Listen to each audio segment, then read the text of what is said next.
glutes are probably the single most important muscle to athletic performance. They're key in developing explosiveness on the field and provide stability at the hip to reduce your risk of injury.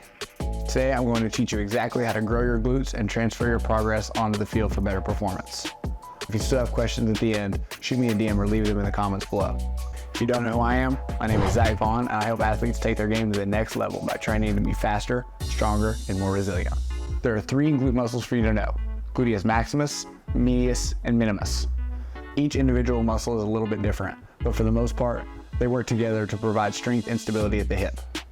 Google will tell you that the action of your glutes is primarily hip extension, abduction, and external rotation. But that doesn't mean anything when it comes to sports, so let's break that down. Glute max is a primary hip extensor, which means that it pulls your hip forward and your leg back.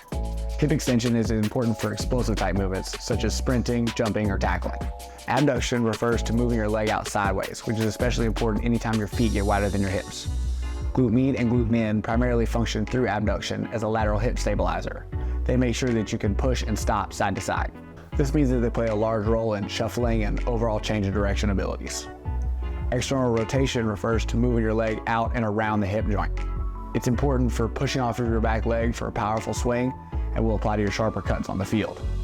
The first step in glute training is building size and strength. Not only do you get the aesthetic benefit, but larger glutes can produce more force and will have a direct carryover to how they perform in sport. A study out of England even found that elite sprinters have 25% larger glutes than sub-elite sprinters, so improvement here can make a big difference. The key to growing and strengthening your glutes is training them at a variety of angles, volumes, and intensities to maximize the signal telling your body to grow.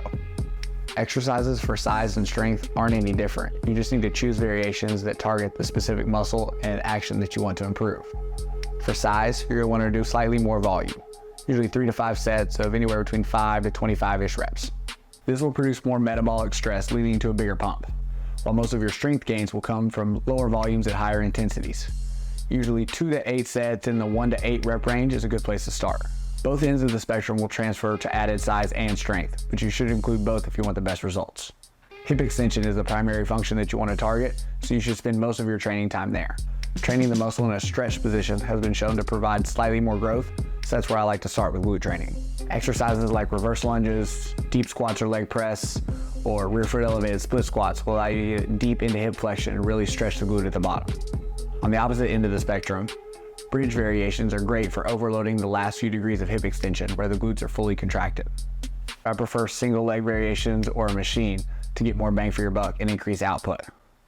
It's also really important that you're getting full range of motion here. I can't tell you how many times I see people pumping out hip thrusts without getting all the way to the top in full extension. The last couple of inches at the top are most important for this exercise, so don't sacrifice results for your ego.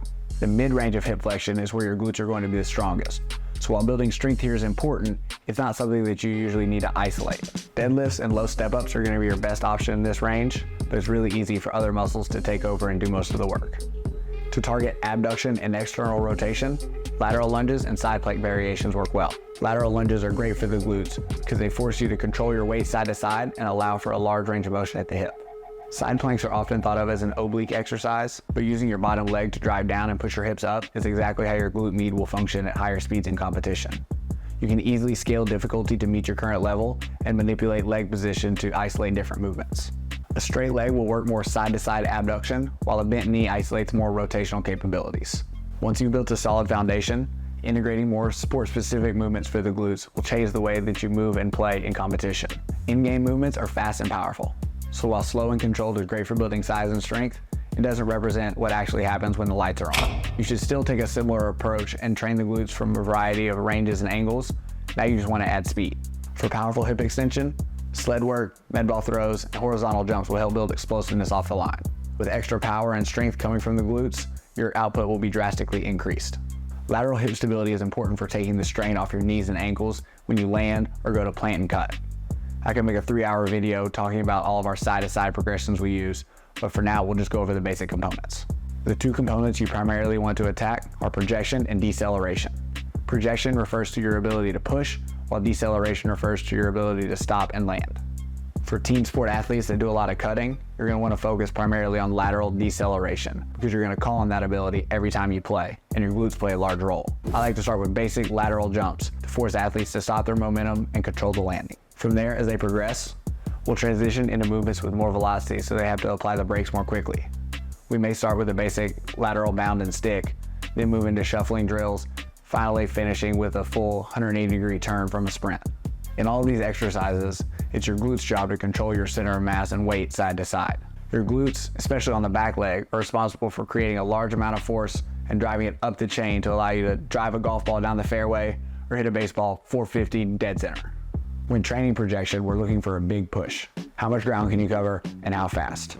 I'll still stick with a lot of jumps and med ball work here, but more emphasis on distance and speed, less so on the landings. My favorite exercises to train projection are lateral bounds, skater bounds, rotational broad jumps, and med ball scoop toss. I found that separating deceleration and projection helps athletes improve more quickly, but after the initial stages, you can pair them together and train them both at once. Linking plyos in multiple directions or performing drills with multiple cuts requires the athletes to slow their momentum and redirect as fast as possible. Start slow to fast, short to long, with some sharper cuts or multi-directional jumps, and you'll notice considerably more power coming from the hips. Building strength and power in your hips will improve your play when it matters most. You'll be able to hit the ball harder, move better on the field, and reduce stress on your joints. If you found this video helpful and want to learn more about athletic performance, check out this video on the best ab exercises for athletes.